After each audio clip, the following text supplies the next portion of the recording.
buenas tardes. Sean todos bienvenidos al webinar de la tarde de hoy. Vamos a conversar sobre terapia física en la unidad de cuidados intensivos durante la pandemia COVID-2019. Hoy contamos con el expositor, fisioterapeuta, Master in Science, Felipe González Seguer. Él es de la República de Chile, kinesiólogo de cuidados críticos, servicio de medicina física y rehabilitación en la Clínica Alemana en Santiago de Chile. Máster en terapia física y rehabilitación en la Universidad del Desarrollo en Santiago de Chile. Especialista en kinesiología intensiva en Endenaque, Chile. Experiencia de 8 años en cuidados intensivos de pacientes adultos como clínico y docente. Experiencia en investigación de los cuidados críticos con intereses en movilidad temprana, outcomes funcionales, ventilación mecánica y seguimiento de los sobrevivientes a los cuidados intensivos. Sin más preámbulos, con ustedes, el Master in Science, Felipe González Seguer. Muchas gracias. Nuevamente, gracias por la invitación a Acrópolis, Panamá. Siempre un gusto poder colaborar con estas presentaciones. El día de hoy es un tema que es bien difícil de abordar. En realidad, probablemente muchos temas que están relacionados a los cuidados intensivos son difíciles de abordar, porque estamos sometidos a cambios diarios, administrativos, clínicos y técnicos. Por lo tanto, tenemos que estar muy al tanto. Bueno, para los que no saben dónde queda Chile, ahí está en el mapa. Yo actualmente trabajo en una UCI, una unidad de cuidado intensivo de 12 camas. Eso habitualmente, ahora en términos de pandemia, tenemos hartas más camas UCI, camas de intermedio o semi-intensivo, que se han tenido que transformar en camas UCI. En Chile, la kinesiología, y como se conoce en el mundo más, es como fisioterapia o terapia física, pero en particular en Chile tenemos un modelo que está presente en pocos países, por ejemplo Brasil, Bélgica, Australia, donde combinamos roles de terapia física y terapia respiratoria. Eso es lo que nosotros le llamamos kinesiología intensiva. Por lo tanto, es bien difícil comparar con otros países, por ejemplo Estados Unidos, que tienen estos roles de parte de diferentes profesionales. Son carreras desde el pregrado totalmente diferentes. Por lo tanto, en Chile el concepto es kinesiología intensiva y en otros países fisioterapia intensiva o fisioterapia intensive care. En base a la justificación de la terapia física en cuidados intensivos, hay mucha literatura desde los últimos 10 años al menos que abogan por el uso de rehabilitación, el uso de recurso humano destinado a la rehabilitación. Y esto porque se sabe que incluso hasta 5 años hay impacto físico, cognitivo, mental en pacientes que tienen debilidad muscular adquirida en la UCI, debilidad muscular que adquirieron por causa de estar en la UCI, no necesariamente por la enfermedad. Y se sabe que los pacientes que tienen esta debilidad más severa tienen mayor probabilidades de morir o menor probabilidades de sobrevivencia, que es lo que se ve en esta curva de Kaplan-Meier. Y esto es súper importante destacarlo porque la UCI enferma, no, si bien es un mal necesario, actualmente en términos de pandemia y de coronavirus, los pacientes se enferman, tienen sobre todo dificultad respiratoria, una falla respiratoria que en muchos casos lleva a un síndrome de dificultad respiratoria aguda, el RDS, y probablemente las consecuencias físicas, cognitivas y mentales que tienen estos pacientes después, sobre todo los casos más graves, no son solamente por el coronavirus, de hecho no son por el coronavirus, sino que son por todo lo que conlleva estar en cuidados intensivos. Vale decir, medicamentos como corticoides, bloqueos neuromusculares, sedación, drogas vasoactivas, el reposo prolongado, de alguna manera, todos esos factores que siempre han generado estas complicaciones. Este estudio que se muestra aquí no es en tiempos de pandemia, sino que es en general. ¿Ya? Esto es un problema habitual en cuidados intensivos y que ahora probablemente se maximiza por la pandemia. Para reforzar también esta idea, bueno, nosotros publicamos hace poco, hace un par de semanas, este trabajo que tenía el fin de validar la escala funcional FSSICU con el uso de actigrafía, y también como hallazgo, y parte de uno de los objetivos secundarios, tuvimos que medir a los pacientes desde el ingreso hasta el egreso, la cantidad de movimiento que tenían los pacientes, o la cantidad de no movimiento que presentaban estos pacientes. Medimos a 30 pacientes con este actígrafo, que es un dispositivo que mide la cantidad de movimiento, un dispositivo triaxial, un acelerómetro. Todos tenemos en los celulares acelerómetro. O sea, cuando uno gira la pantalla y la imagen se da vuelta es porque hay un sensor de movimiento que puede sensar ese tipo de movimiento. Por lo tanto, en la UCI pudimos utilizar este implemento, y lo que pudimos encontrar como hallazgo es que solamente el 3% del tiempo los pacientes permanecen en actividad, y un 97% del tiempo permanecen en inactividad. O sea, a pesar de todas las terapias que se están realizando, todos los avances tecnológicos de equipamiento para la terapia física, los avances y recomendaciones para el recurso humano en este tipo de intervenciones, todavía es insuficiente, y debiésemos pensar en evitar de alguna manera que el paciente esté un 97% quieto. ¿Ya? Faltan tal vez estrategias que puedan minimizar eso. Y estos datos que nosotros pudimos obtener son consistentes con datos de otros países como Australia, Inglaterra y Estados Unidos, que también han estudiado el comportamiento del movimiento a través de actigrafía o acelerometría. Para esta presentación me quiero enfocar en 3 temas. Primero, clasificaciones para la terapia física en la UCI. Luego, ir de lleno a lo que ha generado el impacto de la pandemia en las prácticas de terapia física. Y como último punto, y muy breve, los futuros desafíos, que en realidad son estos 3 puntos a tratar, son puntos de vista de mi parte, y que hemos compartido con algunos colegas, y es algo totalmente nuevo. Por lo tanto, solamente son puntos de vista y queremos transmitirlo. El primer punto a considerar: hay clasificaciones que pudiésemos realizar según etapa de la terapia física, según el nivel de actividad física, según lugar de realización y según los materiales requeridos. En el primer punto, según etapas, el paciente crítico traspasa diferentes etapas. Las principales son las que ocurren acá.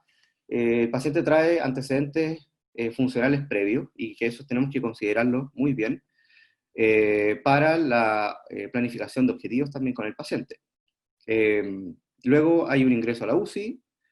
Hay una fase muy importante para los terapeutas físicos, que es el despertar del paciente, que no es un día propiamente tal, no es un momento, sino que pueden ser horas a días, donde el paciente está despertando, y que puede o no coincidir con la extubación o el destete de la ventilación mecánica. Y por último, el egreso de la UCI, y después vienen etapas muy importantes, pero que vamos a enfocarnos en este caso en la terapia física en la UCI. Tenemos 2 grandes tipos de pacientes: el paciente no cooperador y el paciente cooperador. Y esta diferencia entre un paciente que coopera con la terapia física o no, vale decir un paciente que está consciente de lo que está haciendo, a pesar de que pueda estar un poco confundido con delirium. Esto se divide en este momento que es el despertar. Una vez que el paciente despierta, pasa de ser paciente sedado, en muchos casos bloqueado, a un paciente cooperador, donde comenzamos a hacer terapia física activa, que involucramos la participación del paciente. Sin embargo, también hay pacientes que en estas 2 grandes etapas, etapa de protección y etapa de actividad, que ingresan a la UCI despiertos, conscientes, y nunca necesitaron ventilación mecánica invasiva, nunca necesitaron intubación, y tampoco sedación profunda. Por lo tanto, nunca fueron pacientes no cooperadores, y se comportan como pacientes cooperadores en todo momento. Son algunos pacientes, y cada vez menos ahora en pandemia. Y en cuanto a los pacientes no cooperadores, también hay pacientes que si ingresan, por ejemplo, con algún TEC o un accidente cerebrovascular, donde genere secuelas en el nivel cognitivo, el paciente ingresa como no cooperador en las fases iniciales, y posteriormente no hay ningún despertar, por lo tanto el paciente nunca vuelve a ser un paciente cooperador. Y eso también son algunos casos, sobre todo en UCI neurocríticas. Si clasificamos la terapia física según el nivel de actividad física, tenemos que saber que hay diferentes niveles de consumo metabólico o de ausencia de consumo energético y metabólico. Primero, las movilizaciones pasivas, manuales, o movilizaciones pasivas con equipamiento, en este caso como Motomed, que permite que un paciente estando sedado pueda ser movilizado pasivamente sin tener actividad de parte del paciente. En este caso estaríamos en una fase de no cooperador. También el posicionamiento en estas fases iniciales. Otra alternativa es la electroestimulación, que teóricamente tendría un mayor nivel de actividad física. Después están las movilizaciones en cama, cuando el paciente ya es capaz de hacer terapia activa, sin sacar al paciente de la cama. Luego el sedente al borde de la cama, donde ya involucramos más actividad y más recurso metabólico de parte del paciente, hasta realizar marcha, caminar, algo tan simple que es para cualquier ser humano incluso. Para los pacientes críticos, nosotros habitualmente en la UCI no llegamos tanto más allá que caminar, ¿ya? Y eso es algo bastante exigente. Y esos son los niveles de actividad física que realizamos en cuidado intensivo.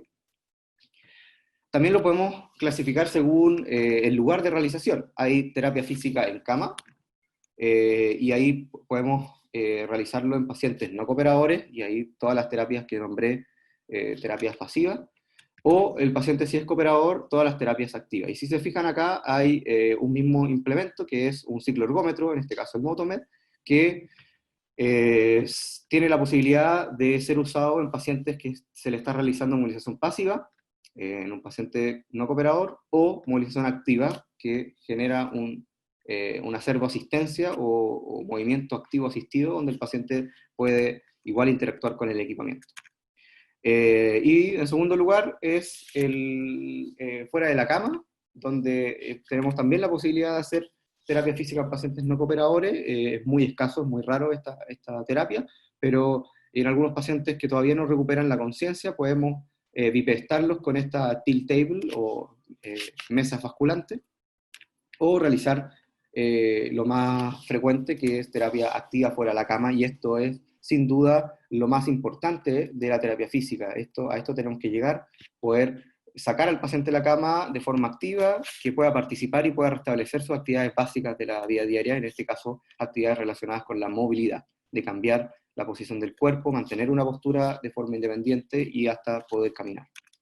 Si se fijan también acá, en este caso, los pacientes fuera de la cama pueden realizar cicloergometría. Hay algunos equipamientos también que permiten ese tipo de terapia. Y esta clasificación también la pensé en lo que está ocurriendo ahora en la pandemia, clasificar la terapia física en base a los materiales requeridos. Hay algunos, la terapia física puede ser dependiente de equipamiento, por ejemplo, cicloergómetro, como los mostrábamos en la imagen, electroestimulación, tilt table, electroestimulación funcional, el FES, y plataformas vibratorias. Por otro lado, tenemos terapia física dependientes del terapeuta y no de equipamiento, como la movilidad progresiva, lo que les comentaba también recién, giros, transferencias, marcha, movilidad pasiva, movilidad activa, balance, tolerancia al ejercicio y posicionamiento. Y por último también existe la combinación de ambas, tanto los equipamientos dependientes como la terapeuta dependiente. Probablemente actualmente las de equipamiento suelen ser un poquito más difíciles de realizar en pandemia por la limpieza de estos equipamientos y el traspaso de un paciente a otro y el posible contagio, sobre todo cuando no tenemos unidades destinadas solamente a pacientes con COVID, que le llamamos unidades sucias versus unidades limpias, entre comillas. Esta es una lista de intervenciones de movilización temprana o de terapia física que pudimos capturar en un scoping review que estamos por publicar. Se publicó el protocolo el año pasado. Si se fijan, está la cicloergometría, que hay diferentes equipamientos que permiten realizar esto, y esta es la más frecuente. El tipo de terapia física con cicloergometría de piernas es la más frecuente. Luego, la segunda más frecuente es la movilidad progresiva. Los ejercicios pasivos en cama, el caminar por sí solo, los ejercicios activos en cama, luego la electroestimulación, que también hay diferentes equipamientos que nos pueden ayudar a esto, el uso de tilt table o las mesas basculantes, la cicloergometría de extremidades superiores, el fast cycling o electroestimulación funcional combinado con cicloergometría, y algo que es bastante nuevo, que no está muy probado, pero hay un trabajo de esta terapia que es plataformas vibratorias estando el paciente sedado. En cuanto a la terapia física en cama, hay un trabajo que quiero destacar, que es este trabajo de Medrinal, un francés que trabaja harto con pacientes EPOC, y que hace poco empezó a estudiar en pacientes ventilados y sedados en UCI. Él comparó 4 tipos de terapia física. La movilización pasiva manual. La segunda que aparece acá es la cicloergometría pasiva con Motomed. La tercera es la electroestimulación de cuádriceps. Y la cuarta es la electroestimulación funcional combinada con cicloergometría. Y si se fijan, la única que logró generar un cambio, esto es tiempo durante la terapia, desde el descanso hasta la recuperación, y en el eje Y tenemos los litros por minuto que fueron evaluados a través de la medición del gasto cardíaco con ecocardiografía. Y el fast cycling fue la única terapia que generó un cambio en el gasto cardíaco. Por lo tanto, la hipótesis de este estudio confirma que sería la única terapia de estas 4 en generar un gasto energético o realizar actividad física en un paciente que está sedado y ventilado, ¿ya? Por lo tanto, es una terapia bastante prometedora cuando uno puede, por seguridad, realizar en un paciente actividad física en un paciente sedado. Estas son las 4 terapias que les nombré recién del estudio de Medrinal, ejemplificado con imágenes: la movilización pasiva manual, la cicloergometría pasiva, no sé si el video se va a poder ver bien, probablemente se vea un poco cortado, yo lo veo bien, pero en Zoom a veces se lentece. Entonces, de alguna manera, el cicloergómetro mueve pasivamente un paciente que está sedado, y eso también tiene algunos beneficios. Por otro lado está la electroestimulación de cuádriceps, que también probablemente se vea un poco entrecortado. Este es un electroestimulador inalámbrico y que permite la contracción visible o palpable y esperable de los músculos, manteniendo la contracción muscular en algún momento del día. Y por último, el fast cycling, que se los voy a nombrar enseguida, que es la combinación de la movilización pasiva con cicloergómetro y la electroestimulación de cuádriceps. En términos de factibilidad y seguridad del cycling, y me enfoco en esto porque es una de las terapias más frecuentes, son las que identificamos nosotros en el scoping review que les mostré. Se ha evaluado la aceptabilidad, la seguridad y la factibilidad del uso de cicloergometría en cama en pacientes críticos, y la seguridad y factibilidad se repite en diferentes grupos de estudio, los 2 últimos de Michelle Coe de Canadá, de McMaster, el primero de Mark Nichols, con quien pude compartir en Australia el año pasado. Él está trabajando mucho en estudios de cicloergometría. En particular, Mark Nichols lo que encontró fue que la primera sesión de cicloergometría fue a los 2,3 días desde el ingreso a la UCI, es decir, el paciente ingresa a la UCI y en mediana, algo muy similar al promedio, es 2,3 días el inicio de este tipo de terapia. Por lo tanto, es bastante temprano con respecto a los estudios que nos han promovido el uso de terapia física y movilización temprana de los últimos 10 años. Los pacientes completaron una mediana de 6 sesiones durante la estancia en UCI. Las sesiones duraron en promedio 27 minutos, dado que en este estudio se planificó 30 minutos de terapia, probablemente hubo algunas detenciones durante la intervención. El ciclohidrómetro en cama fue aceptable desde la perspectiva de los pacientes, la familia y el clínico a través de entrevistas que utilizaron después de la intervención, y los pacientes en particular informaron que la cicloergometría en cama les ayudaba a su recuperación física y mejoraron su sentimiento de bienestar, que es algo que también es importante. Y por último mencionarles lo que les decía del fast cycling, de la electroestimulación funcional y cicloergometría. Está en desarrollo un trabajo que se viene bien prometedor para evaluar la efectividad de esta terapia. Está publicado el protocolo del ensayo clínico autorizado por Duška, un fisioterapeuta de República Checa, y algunos trabajos también ya han aparecido evaluando su factibilidad. Esta es la terapia con fast cycling. Lamento si se ve entrecortado, es lo más probable. Si se fijan, es la misma cicloergometría pasiva. Este es un paciente sedado con ventilación mecánica y que se puede conectar a través de muchos cables y mucho tiempo de dedicación los electrodos, y permite de alguna manera este aumento del gasto metabólico, que es algo que necesitamos realizar, actividad física en estos pacientes que pueden hemodinámicamente hacerlo por seguridad. ¿Ya? Es una terapia que estamos usando, pero en pacientes muy seleccionados. También lo hemos hecho en un par de pacientes COVID, por lo menos en las fases iniciales acá en Chile de la pandemia, ahora en las últimas 2 semanas, y les voy a transmitir después ese concepto. Esto es probablemente imposible, y probablemente en un mes más también siga siendo imposible de realizar. Entonces, con respecto al segundo punto, del impacto que ha tenido la pandemia y que sigue teniendo la pandemia del COVID-19 en las prácticas de la terapia física, primero, estamos en desconocimiento total de los antecedentes funcionales previos, o dificulta conocer cuáles eran los antecedentes funcionales previos del paciente, y eso dado por la ausencia de la familia.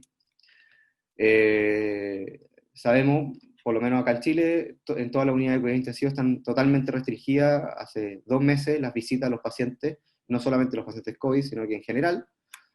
Por lo tanto, los pacientes que están falleciendo solos, los pacientes que ingresan solos, los pacientes que se agravan solos y no tienen compañía.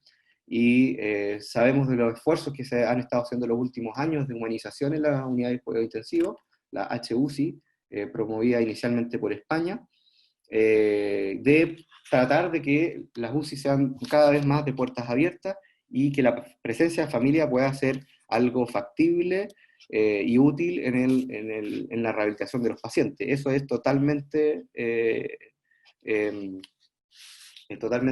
impracticable actualmente.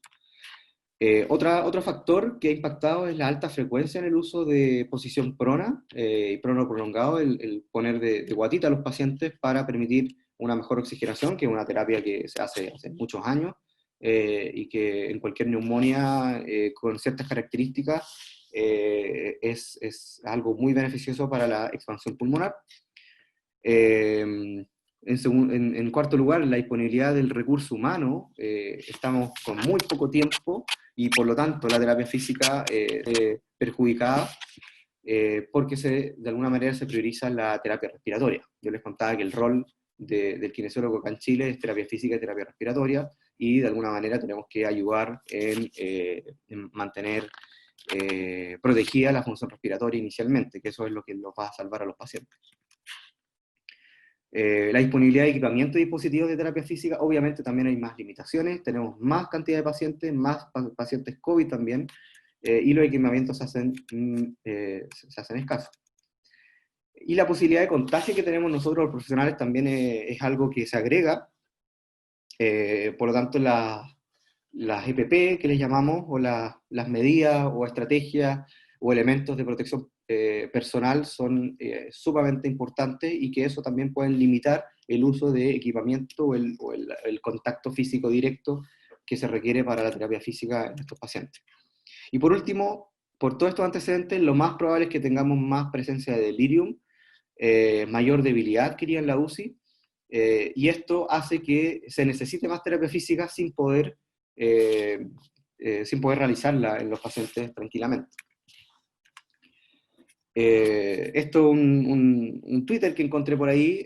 También he hecho algún par de búsquedas de cuántos estudios relacionados al COVID han aparecido este año, o sea, solamente este año, y hay más de 6.000, más de 8.000, más de 10.000 ahora. Esto fue el 26 de abril, y hasta el 19 de abril habían 3.314 publicaciones, y Michael Macris en este Twitter menciona que cada 7 días hay una publicación de 233 papers o artículos relacionados al COVID.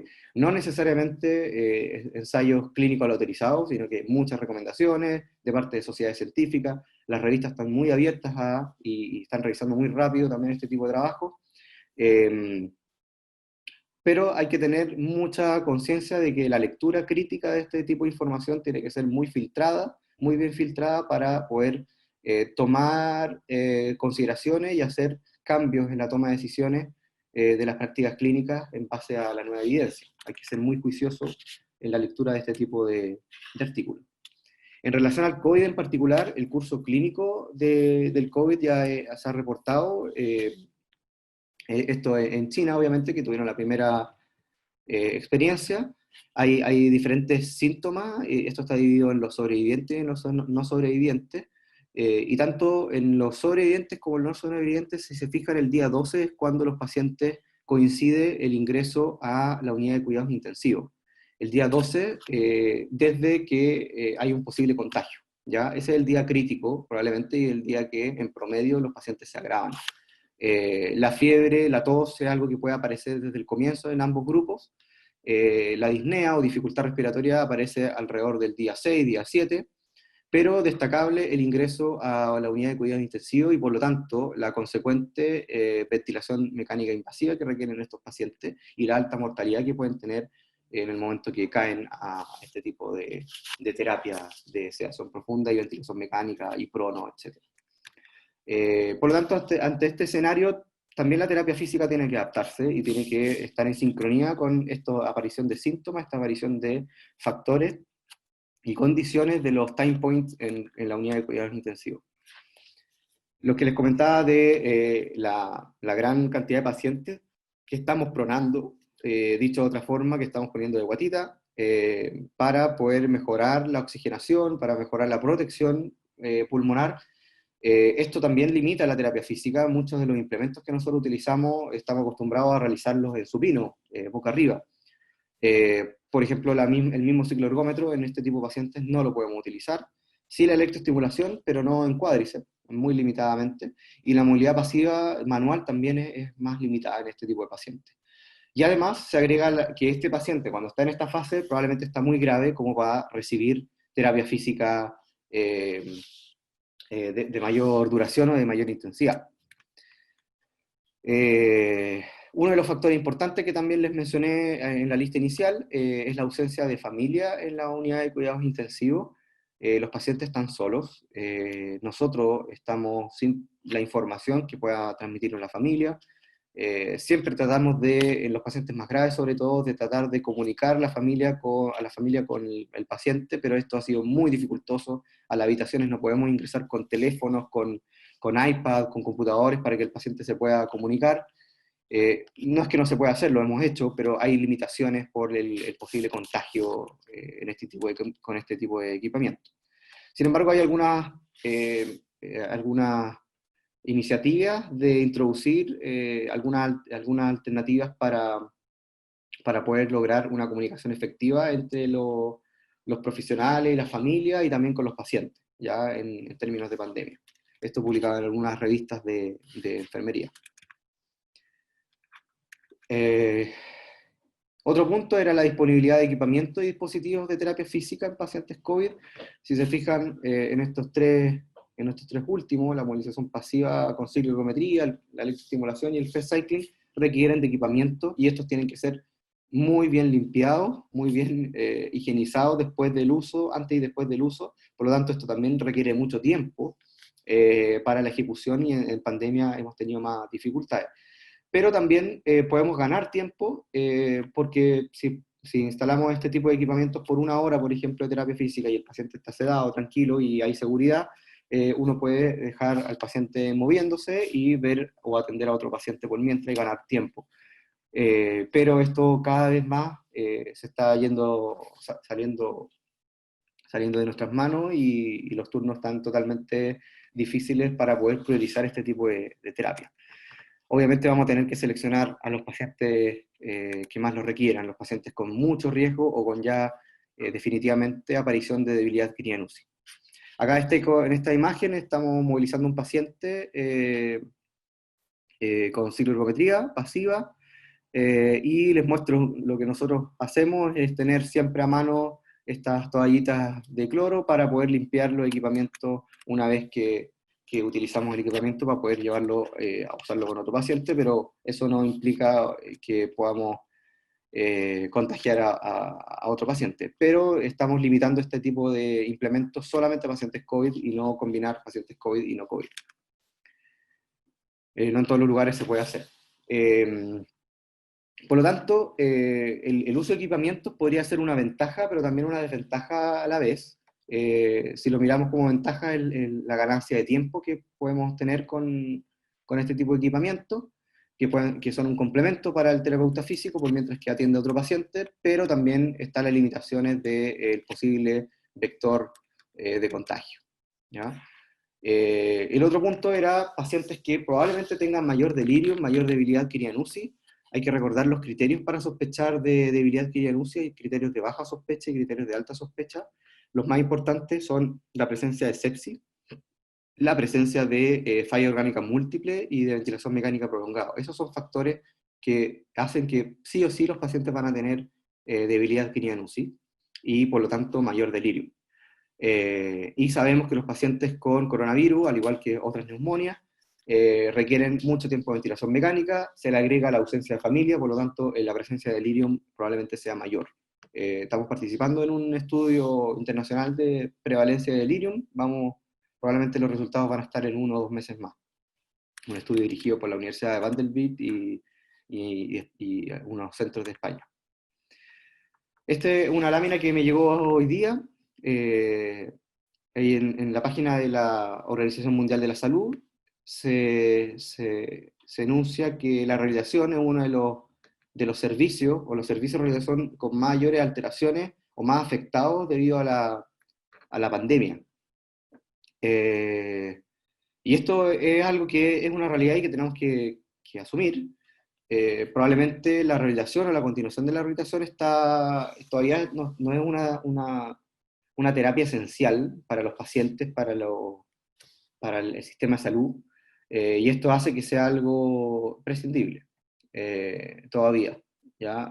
Lo malo de esto van a ser las consecuencias de los pacientes críticos que no reciban terapia física suficiente y probablemente tengamos más víctimas que sobrevivientes, ¿ya? La UCI genera víctimas, es una máquina de hacer víctimas, es una máquina de hacer secuelas, y esto no, es con o sin pandemia, esto es así. Lo malo es que ahora con pandemia la terapia física ha sido limitada y estamos priorizando la terapia respiratoria. Y si comparamos con los otros servicios relacionados a enfermedades no transmisibles, la rehabilitación o los servicios de rehabilitación son los más afectados según estos datos de la Organización Mundial de la Salud, de 120 países que reportaron esto, ¿ya? Por lo tanto, es algo bien alarmante y que tenemos que considerar. Vuelvo a recalcar algunos Twitter. Se recomienda, ella es Selina Parry de Australia, quien recomienda considerar los profesionales de la salud relacionados a la medicina, vale decir terapeutas físicos, terapeutas ocupacionales, psicólogos, nutricionistas, fonoaudiólogos, etcétera, que deben seguir con la terapia en tiempos de pandemia. Sabrina Ekman recomienda hacer screening de los pacientes regularmente, evaluar los síntomas, utilizar la evidencia o las intervenciones basadas en evidencia, como el ABCD Bundle de la UCI, monitorizar muy cercanamente los signos vitales, incrementar el paso a paso de las evaluaciones y las intervenciones, el trabajo en equipo. De alguna manera juntos somos más fuertes, y esto es algo que es muy fácil perderlo ahora con menos disponibilidad de tiempo, y protegernos también con las EPP, como le llamamos nosotros acá en Chile, que son las estrategias de protección personal. Otro Twitter preguntando qué instrumentos de evaluación son recomendados en términos de COVID, y en realidad siguen siendo los mismos, esto no cambia, nuestras prácticas en cuidados intensivos no debiesen modificarse, debemos tratar de hacer lo mismo de evaluación para poder mantener el mismo criterio, el mismo razonamiento clínico. Y acá algunas respuestas de algunos instrumentos que se recomiendan, dentro de ellos el que validamos nosotros acá en Chile, el FSSICU, CPACS, PFIT, AMPAC, el CAMICU para evaluar delirium, etc. Son instrumentos que tenemos que seguir utilizando si lo usábamos antes de la pandemia. Por lo tanto, hay otros problemas también adicionales que trae la pandemia: la priorización de la terapia respiratoria, que ya la he nombrado, las limitaciones en el uso de equipamientos, que también lo he transmitido hoy día, la estadía prolongada de estos pacientes, el contexto social que trae la pandemia también es algo muy importante. Eso genera cambios en los profesionales de la salud que estamos atendiendo día a día a los pacientes, y el contexto de miedo que puedan tener los pacientes por lo que aparece en los medios de comunicación, del miedo a morir, etc. Y también algo muy particular, que es una distorsión, una discrepancia, un mismatch entre el intercambio gaseoso y los síntomas respiratorios. Hay pacientes, no todos, pero hay pacientes que tienen algún problema para poder censar el nivel de esfuerzo respiratorio. Hay pacientes que no tienen sintomatología respiratoria, pero desaturan, pero pierden y baja la saturación abruptamente. Y esto hace que perdamos de alguna manera la forma de pesquisar este tipo de pacientes cuando están agravándose. Son pacientes que pueden estar comiendo, sentados en sillón, estando hospitalizados, y que están desaturando, y eso tenemos que también tener mucha conciencia de que ese paciente puede ser un potencial paciente a agravarse. Por lo tanto, la evaluación de la tolerancia al esfuerzo es algo que también estamos utilizando, sobre todo en etapas más finales, en pacientes que no estuvieron tan graves, que no salieron tan débiles, evaluar la tolerancia al esfuerzo antes de darlos de alta. ¿Ya? De hecho, en clínica alemana se está comenzando con un protocolo de prealta donde incluye la evaluación funcional de caminar por lo menos 45 metros y evaluar la tolerancia al esfuerzo con escalas como Borg, para ver la percepción de esfuerzo que tenga el paciente. Y eso es algo súper importante. Si se cansa al caminar, probablemente sea un paciente que todavía no ha mejorado totalmente, y es mejor darlo de alta cuando eso no ocurre. Futuros desafíos para la terapia física. Esto, como les decía, es solamente un punto de vista. Les comento el estudio de Margaret Herriot y todo su grupo. Este estudio marcó una diferencia, fue uno de los primeros estudios de evaluación de la deficiencias funcionales a 5 años en pacientes post-falla respiratoria aguda, que se publicó en 2011, y uno de los primeros estudios que fue publicado en una revista médica, en este caso en la New England Journal of Medicine. Sí, esto ya lo conocíamos, y es algo en la cual la terapia física está basada en este tipo de trabajo, y se justificaba en base a esto para minimizar que los pacientes tengan a 5 años problemas funcionales. Ahora con pandemia esto es desconocido y probablemente sea peor, ¿ya? Y eso es así de simple. No significa que la pandemia por sí sola genera secuelas a largo plazo, sino que la UCI genera secuelas a largo plazo, y que se maximizan esas secuelas ahora con todo lo que les he comentado sobre los factores que están modificando las prácticas de terapia física. Probablemente tengamos que, y estos futuros desafíos en realidad no son solamente ahora en base a la pandemia. Las clínicas o centros de rehabilitación post-UCI es algo que no existe acá en Chile y en muchos países. La terapia basada en el hogar, que pueda realizarse telerehabilitación, y ojalá con realidad virtual también, para que tenga mayor adherencia, y son desafíos de alguna manera que pudiesen ayudar a que los pacientes, a pesar de que salieron muy débiles y con muchas secuelas, poder intervenir después de la salida o el egreso o el alta hospitalaria. Les comento un comentario, una carta al editor que escribió un grupo de chilenos. Acá está Gonzalo Rivera, Rodrigo Torres, Fregonesi, Jordi Vilaró y Homero Pupo, que concluyen que los equipos de rehabilitación capacitados deben estar preparados y ser capaces de implementar las mejores prácticas para mejorar el estado funcional y la calidad de vida a largo plazo de estos pacientes. Esto no es un estudio de investigación, sino que es una carta al editor y que de alguna manera transmiten información que estamos viendo hacia adelante, de que este otro trabajo, donde se ve lo mismo que mencionan este grupo de chilenos, del síndrome post-cuidado intensivo, que probablemente haya una mayor afectación de estos pacientes con COVID-19. Y esto es un llamado de atención que se está haciendo, se están publicando en muchas revistas, son todavía comentarios y algunas par de recomendaciones para los profesionales que de alguna manera que trabajan en rehabilitación. Hay material para fisioterapeutas disponible, hay mucho material. Recomiendo de lectura uno de los primeros que apareció, que son las recomendaciones prácticas y clínicas de fisioterapia para el manejo de pacientes COVID en el setting o en el contexto de pacientes hospitalizados agudos. ¿Ya? Esto dirigido principalmente por un grupo de australianos y invitaron a muchos otros grandes profesionales del mundo de la terapia física en UCI. Hay otros que han salido más recientemente, también en Journal of Physiotherapy, revista australiana,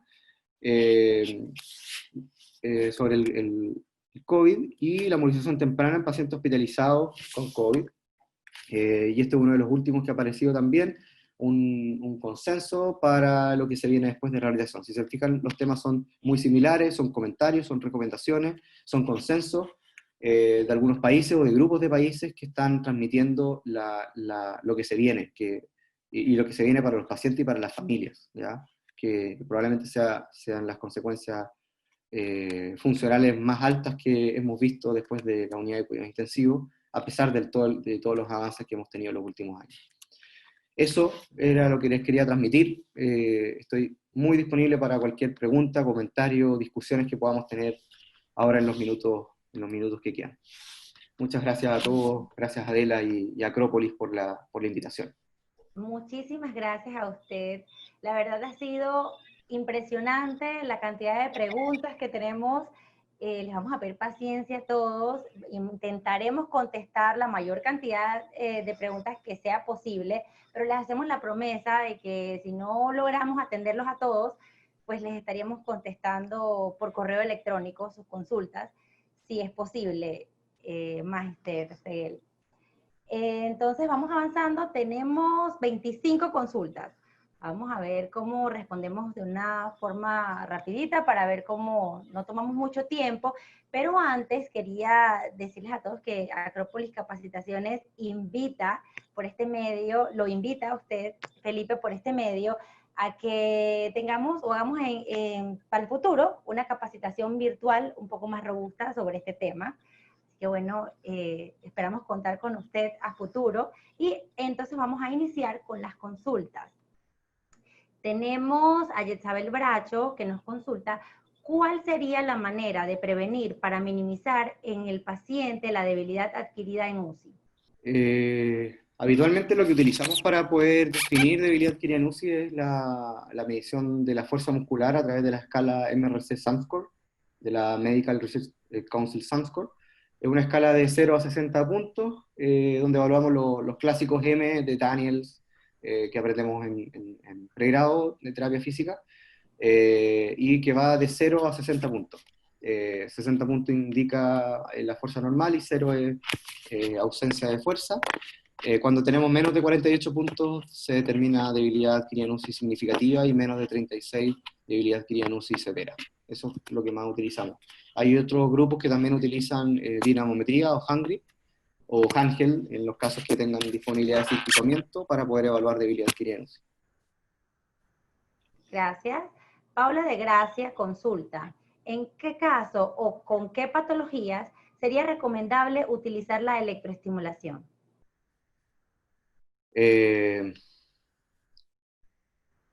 La verdad, en todo tipo de paciente, pero tenemos que priorizar siempre y tener razonamiento clínico y para la selección de estos pacientes, sobre todo ahora, los pacientes que tengan más factores de riesgo de desarrollar debilidad. Si es un paciente que todavía no sabemos la presencia o ausencia de debilidad, podemos estimarla a través de los factores de riesgo, la presencia de sepsis, la ventilación o la pronosticación de ventilación mecánica prolongada, la falla multiorgánica, pacientes que uno prevé que van a salir muy débiles, ese paciente se podría beneficiar de electroestimulación temprana. En particular, algún setting en particular no hay. Obviamente, probablemente hay algunas contraindicaciones absolutas en pacientes quemados o grandes quemados por la superficie de la piel, pero en general, todo paciente crítico que tenga riesgo de desarrollar debilidad. Gracias. Alexis Sáenz nos consulta, ¿cuál es el pronóstico de pacientes con COVID en UCI con comorbilidades no cardiorrespiratorias? Con comorbilidades no cardiorrespiratorias. No lo tengo tan claro. Se sabe que los pacientes que tienen síndrome metabólico o alguno de los componentes del síndrome metabólico, por ejemplo, hipertensión, diabetes, dislipidemia, esos son los pacientes que tienen más probabilidades y lo que estamos viendo que llegan a ventilación mecánica. De una forma un poco vulgar, tenemos ahora las UCI llenas de pacientes gorditos. Y eso es así, son pacientes obesos, hipertensos, diabéticos, dislipidémicos, mal controlados, con enfermedades crónicas no transmisibles. Esos pacientes son los que tenemos actualmente y los que más se agravan.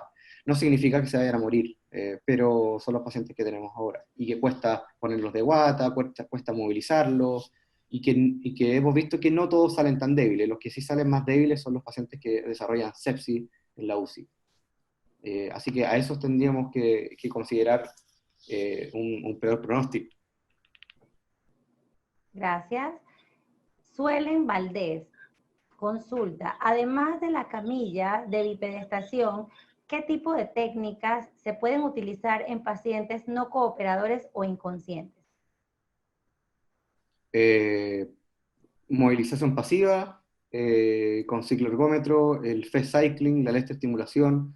Eso puede ser en cama y, bueno, no tendría mucho sentido hacerlo fuera de la cama en un paciente sedado que no es cooperador, tenerlo sentado en sillón.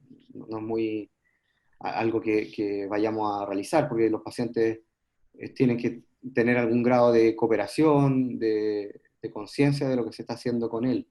Entonces, las terapias en cama, cualquiera sean, ejercicios de flexibilización, movilización pasiva, y las que ya mencioné anteriormente. La tilt table es algo que puede permitir que sea fuera de la cama.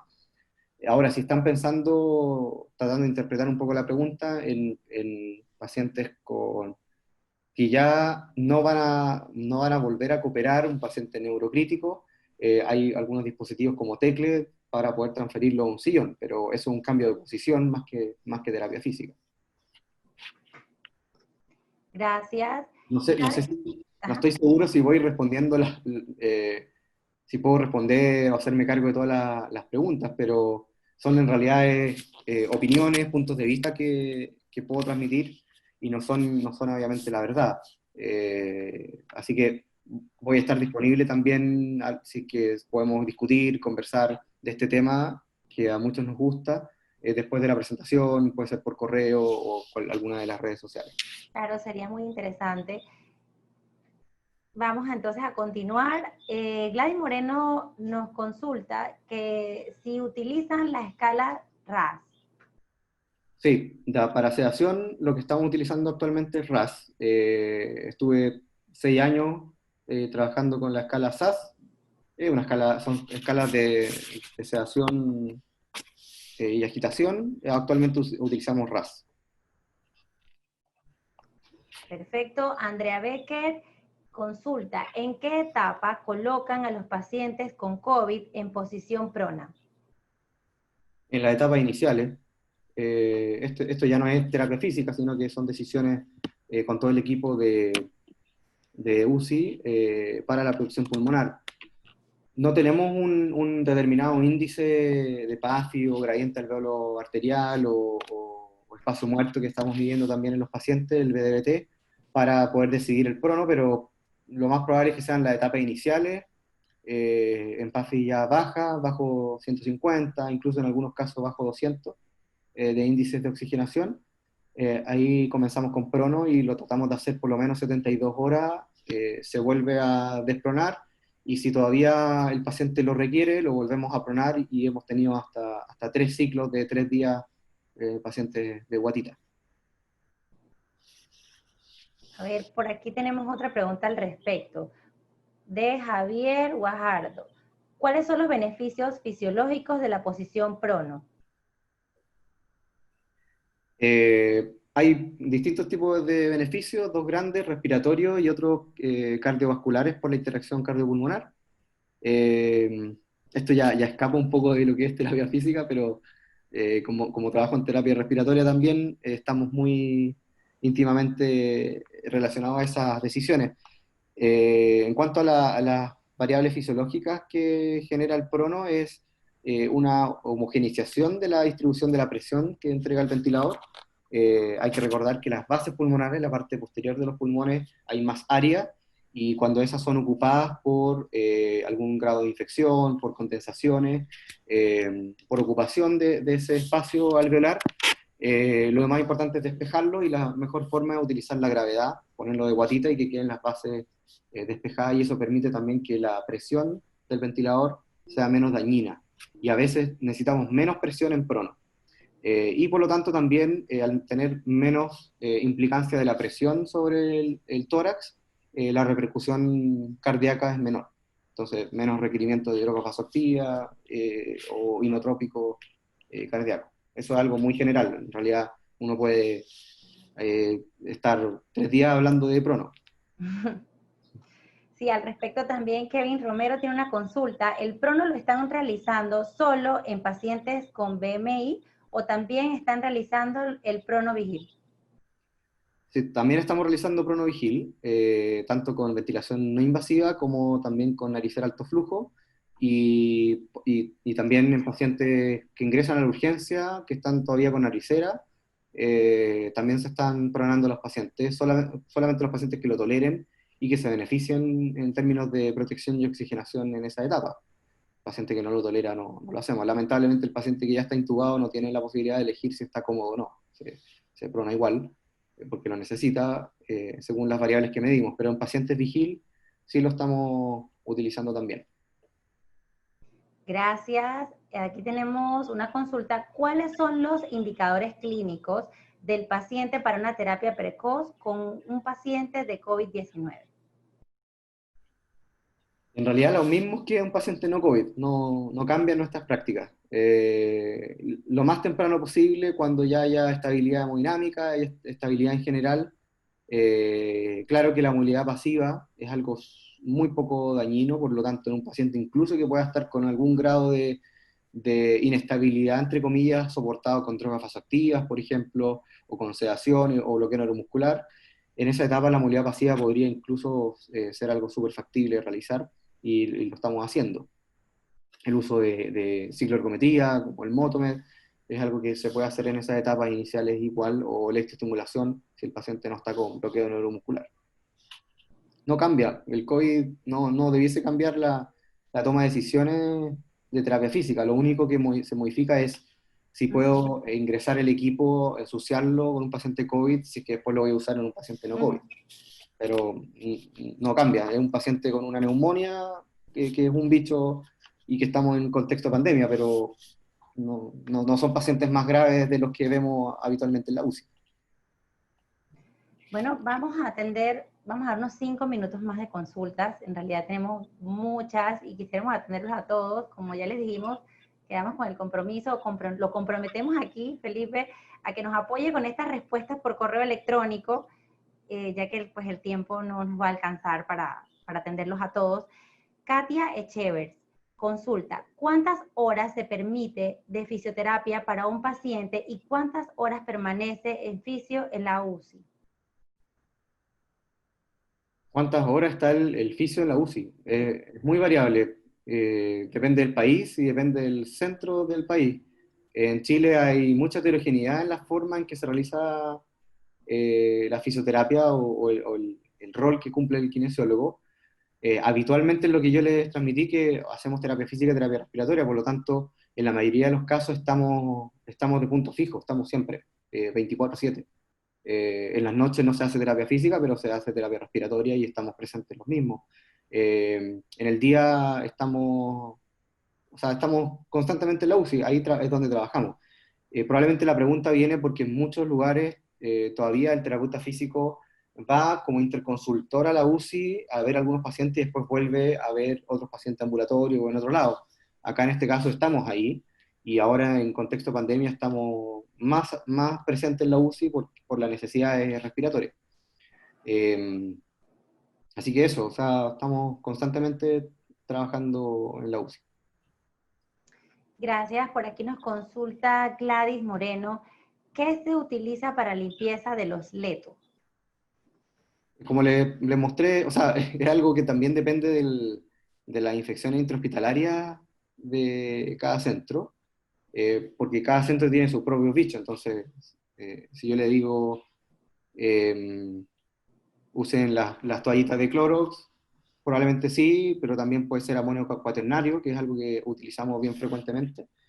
Eh, Eso, o sea, lo mismo que se utiliza para limpiar un ventilador mecánico, una bomba de infusión que se terminó de ocupar en la pieza, ese equipamiento se tiene que limpiar, exactamente lo mismo para Motomed, por ejemplo, o para un electroestimulador, o para un ecógrafo, elementos que ingresamos a la habitación, es lo mismo. A ver, Dayan Espino consulta, ¿cuáles son las precauciones que hay que tener al utilizar electroestimulación en pacientes en UCI? Las mismas contraindicaciones de realizar electroestimulador en un paciente no UCI.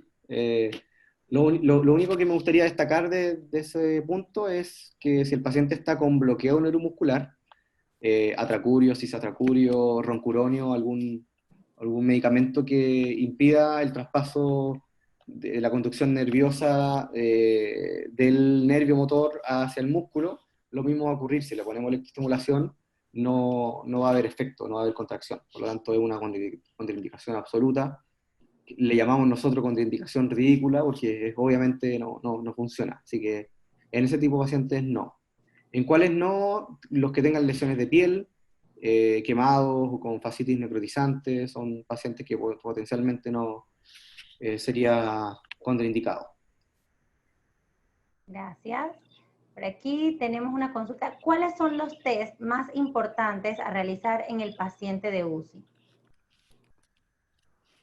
Eh, los test en términos de terapia física, De terapia física.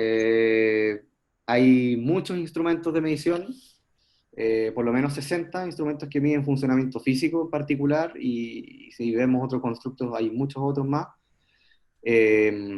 Así que va a depender de la experiencia, de la necesidad, del tipo de población que tengan.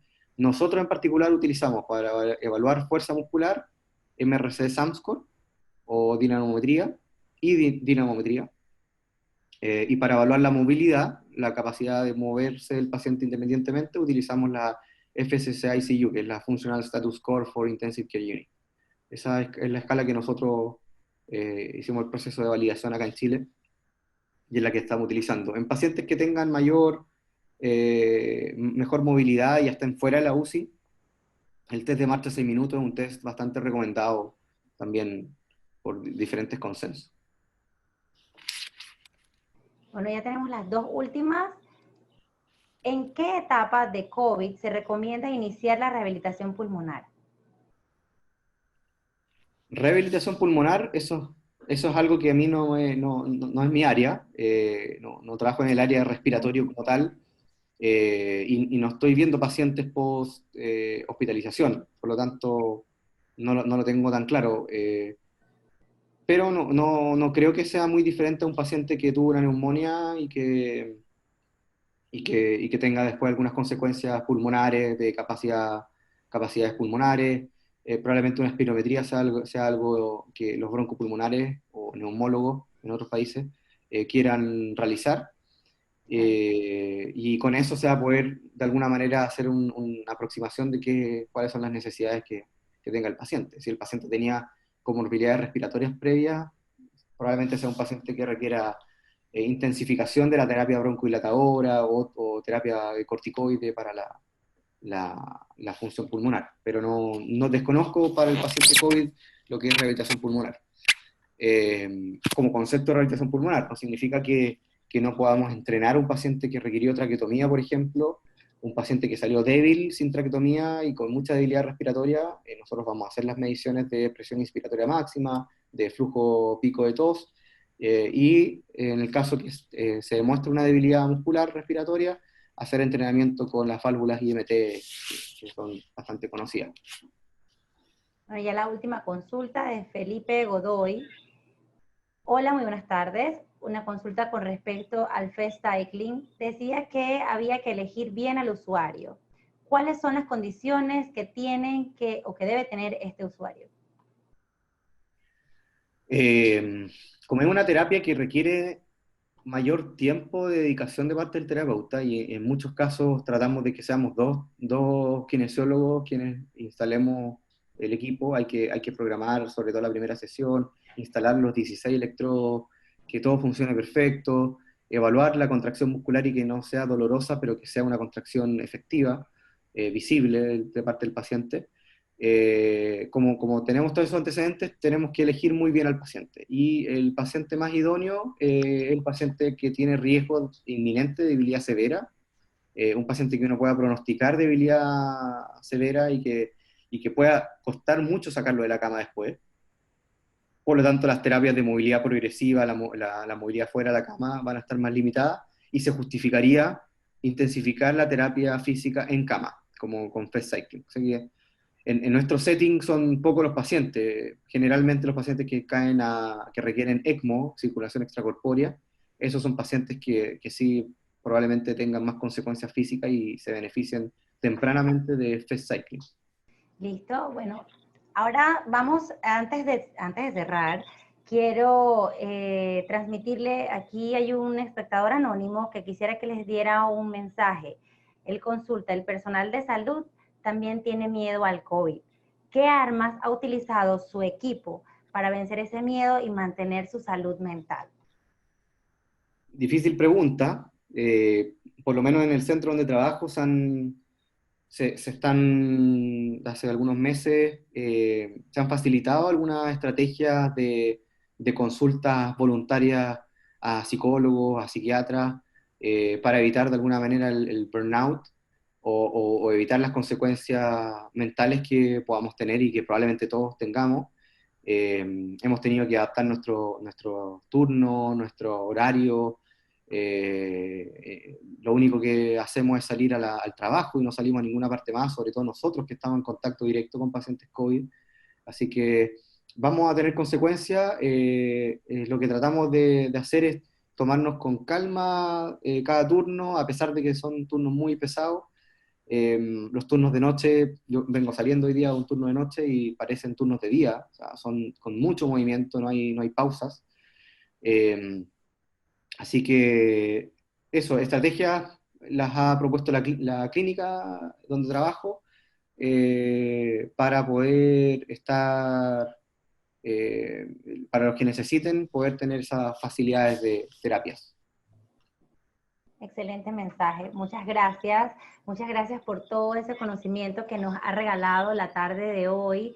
Nosotros vuelvo a extender la invitación para que nos acompañe más adelante con una capacitación virtual o algún tipo de educación que podamos ofrecer a todos los usuarios de Acrópolis Capacitaciones.